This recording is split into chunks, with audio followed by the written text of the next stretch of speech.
para mim, foi barrado.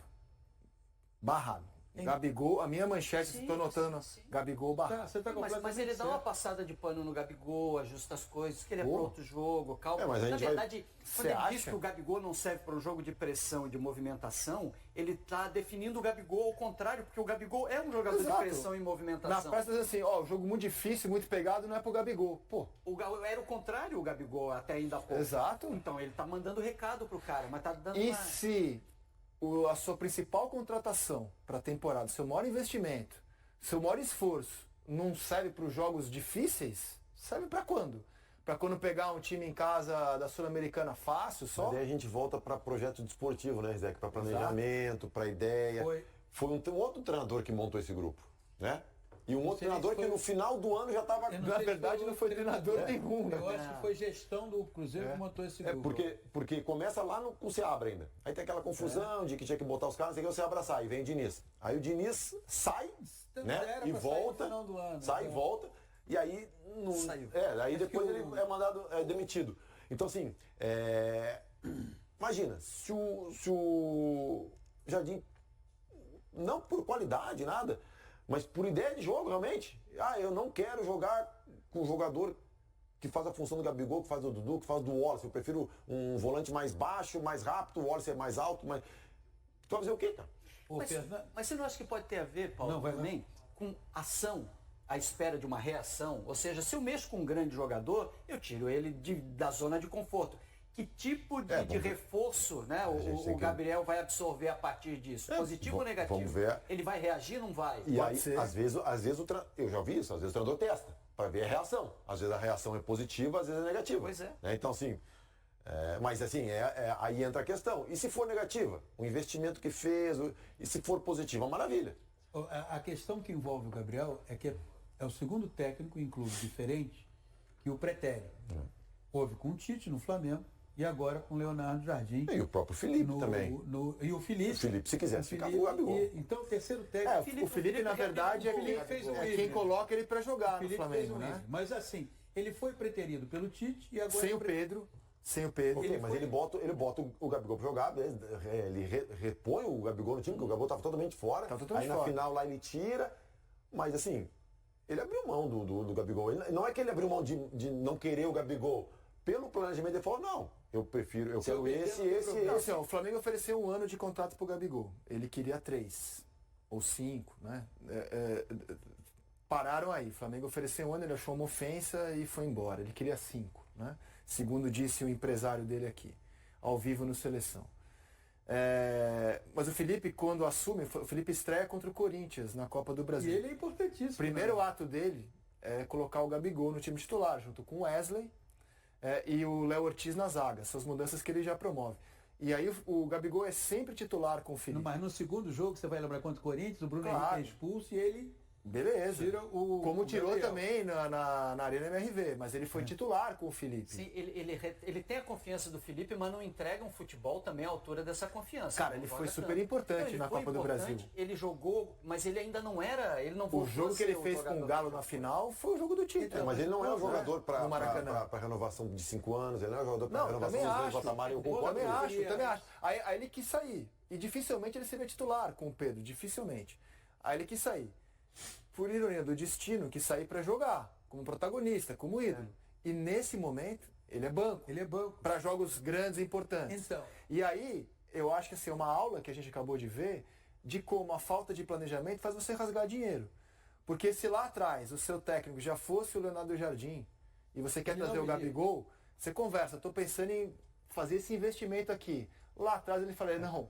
Ele não vai ser meu jogador para partidas como São Paulo, no Morumbi, então não faz esse investimento. Eu não falaria, não apontaria, não chegaria ao ponto de falar que é erro de gestão se o Leonardo já tivesse dito assim, não, eu tirei o Gabigol porque ele está mal tecnicamente. Aí não é erro de gestão. Claro. Mas a partir do momento que ele diz que o Gabigol está fora do time porque não se encaixa no modelo de jogo dele... Exatamente. Então, aí tu errou ou em trazer o Leonardo Jardim ou em trazer outra... Exatamente. Né? O que prova que a gestão do Cruzeiro, infelizmente para o torcedor do Cruzeiro, até aqui é empilhar jogadores famosos e ver o que dá. Mas depois da declaração do presidente, eu acho que eles vão tentar ter uma correção de rota. O episódio, para mim, por um meio torto, mas vão ter. Ele possibilita 2 conclusões. A primeira vai fazer o Gabriel pensar por que Em menos de um ano, ele foi preterido pelo Tite e agora ele está sendo preterido pelo Leonardo Jardim. Pelo lado do Leonardo Jardim, me parece que pela primeira vez ele falou assim, eu preciso assumir isso aqui. E para eu assumir isso aqui, fulano de tal é banco. Porque senão eu vou afundar aqui e eu não quero afundar aqui. Podem até me mandar embora, os resultados podem não aparecer, mas eu se sair daqui, eu vou sair daqui defendendo as minhas ideias. E na defesa, na execução das minhas ideias, o Gabriel não faz parte. Essa foi a mensagem que ele passou. Como o Gabriel vai reagir a isso? Se o Gabriel vai chegar e vai falar, pô, olha onde é que eu fui parar. Lá eu era preterido pelo Tite. O Felipe não fez nenhum esforço também para que eu continuasse lá, me procurou para uma conversa. Pô, peraí, vamos ver se é questão tática mesmo, né? Porque de repente vai ter um jogo que na teoria o Gabigol vai se encaixar e ele vai botar? Ou vai manter isso aí? A explicação do Leonardo Jardim ontem, ela também tem uma mensagem implícita para o Gabriel, que é a seguinte, olha, se você, contra o adversário tal, se dispuser a fazer isso, você é um jogador que eu vou utilizar. Agora, se você não se dispuser, o seu lugar vai ser no banco e tem um desdobramento. As substituições feitas, elas em nenhum momento contemplaram o Gabriel. Não. Entrou o Lautaro, mas não entrou o Gabriel. A fila dele aumentou. Então é o seguinte, na fila do banco, o Gabriel está um pouco mais para trás. Agora, isso tudo me parece que está diretamente ligado aos seguidos insucessos do Cruzeiro, em que o Leonardo Jardim, no Brasil, tudo é o técnico, né? Para o bem e para o mal, é sempre o técnico. Nós temos uma análise geralmente preservacionista do jogador de futebol. A responsabilidade do jogador é minimizada porque nós maximizamos a responsabilidade do técnico, para o bem e para o mal. Tudo acontece por causa do técnico. Ele deve ter olhado, compreendendo o Brasil, falou assim, pô, peraí, eu preciso tomar uma atitude de algo no qual eu acredito. Mas caiu no Alexandre Matos, né? Essa batata quente está passando de um para o outro, era o elenco, jogador, treinador, tal, caiu agora na mão do Alexandre Matos, que foi quem montou esse elenco, cara. É aí que está a pressão. Detalhe importante, o técnico Leonardo Jardim deixou Dudu e Gabigol no banco, ou seja, eles foram barrados. O Dudu no segundo tempo, Gabigol não. A segunda opção dele, quando tirou o Caio Jorge, que foi quem fez o gol, foi o Lautaro Dias, não o Gabigol. Então, ele deve estar entendendo que o Gabigol está mal, que o Gabigol não tem condições de ser titular e nem de ser o segundo reserva. Né? Alguma coisa tem que ser feita. O técnico tentou. Hoje ele fechou o meio-campo. Lucas Silva, Lucas Romero, melhorou na marcação. O Cruzeiro não teve criatividade nenhuma. O Matheus Pereira, ruim, praticamente andando em campo, uma jogada ou outra, não criou nada. Né? Mas foi pelo menos mais combativo, participou um pouco mais do jogo. O técnico teve a coragem de deixar dois grandes jogadores do banco, Dudu e Gabigol, né? E colocou um meio-campo mais consistente, colocou uma defesa mais forte. Então é por aí. Vamos aguardar os próximos capítulos, né, e ver o que vai acontecer.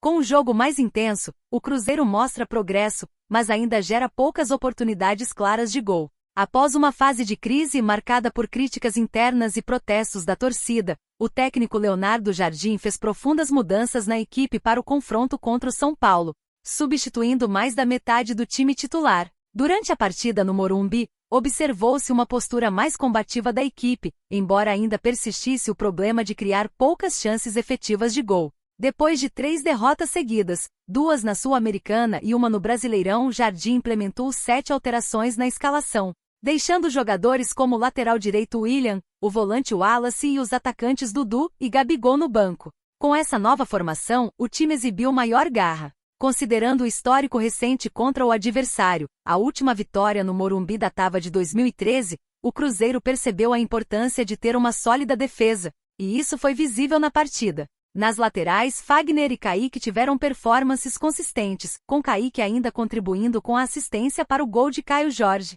Na zaga, Villalba se destacou ao lado de Fabrício Bruno. No meio-campo, Lucas Silva apresentou bom posicionamento, proporcionando uma dinâmica eficaz na transição defensiva e ofensiva da equipe. Sua liderança ajudou a conter os erros dos companheiros. Lucas Romero e Christian também ofereceram mais estabilidade ao setor defensivo, evidenciada pelas 21 faltas cometidas pelo Cruzeiro, em comparação com 14 do São Paulo. Entretanto, Matheus Pereira continuou sem receber passes em boas condições, assim, embora tenha demonstrado esforço, teve poucas chances de ajudar seus colegas.